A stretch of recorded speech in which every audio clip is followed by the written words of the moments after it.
फिर से आप सभी का स्वागत है और इसी बीच दिल्ली से आपको खबर बता देते हैं। राज्यसभा की कार्रवाई हुई स्थगित। दिल्ली से खबर, राज्यसभा की कार्रवाई हुई स्थगित। आपको बता दें कि 12 बजे तक के लिए राज्यसभा की कार्रवाई को स्थगित किया गया है। विपक्ष के हंगामे के बाद राज्यसभा की कार्रवाई हुई स्थगित और आपको बता दें कि राज्यसभा के बाद लोकसभा की भी कार्रवाई को स्थगित कर दिया गया है। लोकसभा में भी विपक्ष का जमकर हंगामा देखने को मिल रहा है। लोकसभा की भी कार्रवाई हुई स्थगित। दिल्ली से खबर, राज्यसभा की कार्रवाई स्थगित हुई और उसके बाद लोकसभा की भी कार्रवाई स्थगित हो गई है। 12 बजे तक के लिए राज्यसभा की कार्रवाई को स्थगित किया गया है। राज्यसभा के बाद लोकसभा की भी कार्रवाई को स्थगित किया गया है। विपक्ष के हंगामे के बाद किया गया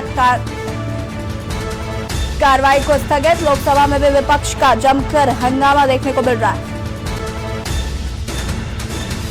और इसी खबर पर रेजिडेंट एडिटर अमित दुबे जी लगातार हमारे साथ बने हुए हैं अपडेट के साथ। अमित जी, राज्यसभा की कार्रवाई भी स्थगित हो गई है और लोकसभा की भी कार्रवाई स्थगित हो गई है। जैसे कि हम इससे पहले भी बात कर रहे थे कि विपक्ष का जो हंगामा है वो लगातार देखने को मिल रहा है। देखिए, पार्लियामेंट का तीसरा दिन है। दोनों दिन जिस तरह की कार्रवाई, जिस तरह का हंगामा हुआ वो हर एक ने देखा है। और अब जब सुबह यहाँ प्रदर्शन देखने को मिला, जो राज्यसभा के 12 सांसद निलंबित किए गए उन्हें लेके तमाम कांग्रेस और तमाम विपक्ष जो है वो एक साथ खड़ा हुआ दिख रहा था। राहुल गांधी भी मौजूद थे, तमाम अन्य नेता मौजूद थे और उसके बाद ही स्पष्ट हो गया था कि पूरे विपक्ष ने दोनों सदनों के बहिष्कार की बात कही थी। और ऐसे में पहले से ही तय हो जाता है, जिस तरह से लगातार बयान आ रहा है, जिस तरह लगातार हंगामा देखने को मिल रहा था कि सदनों की कार्रवाई चल नहीं सकेगी, जिस तरह से विपक्ष का रवैया यहाँ पे देखने को मिल रहा है। और यही बड़ी वजह है कि राज्यसभा की भी राज्यसभा या लोकसभा दोनों सदनों की बात करें, दोनों को 12 बजे तक के लिए स्थगित कर दिया गया है।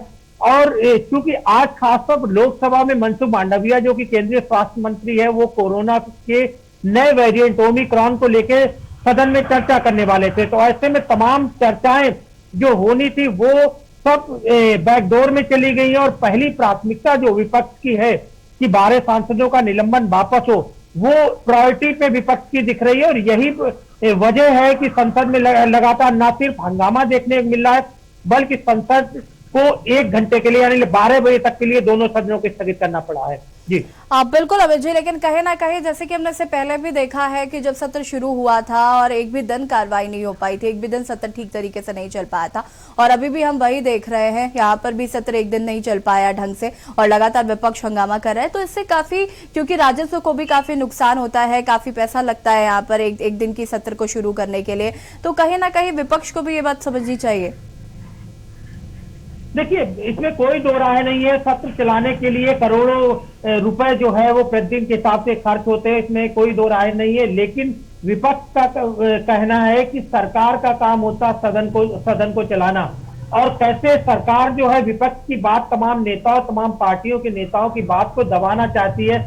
सदन में बोलने का उन्हें मौका नहीं दिया जाता है। जो विकास और खासतौर से समाज से रिलेटेड लोगों के लिए जो चीजें होनी चाहिए थी, जो कानून बनने चाहिए थे, उन पे सरकार कार्रवाई नहीं करती।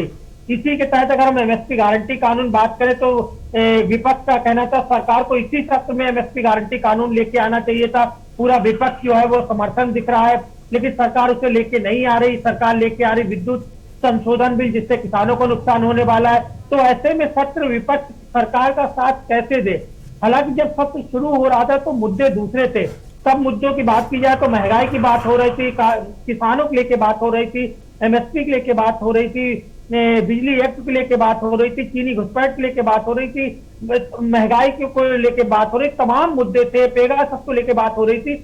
लेकिन अब जब पहले दिन कार्रवाई के बाद जब 12 सांसद निलंबित किए गए तो अब एक सुर में पहली मांग जो है इन 12 सांसदों का निलंबन वापस हो।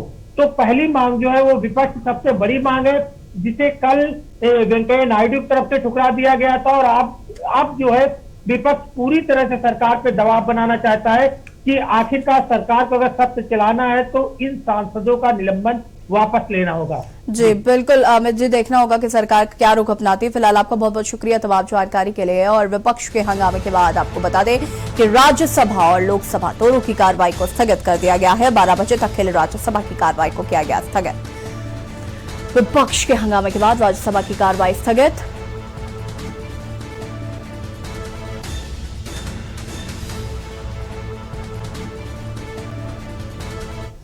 और अब आपको अम्बेडकर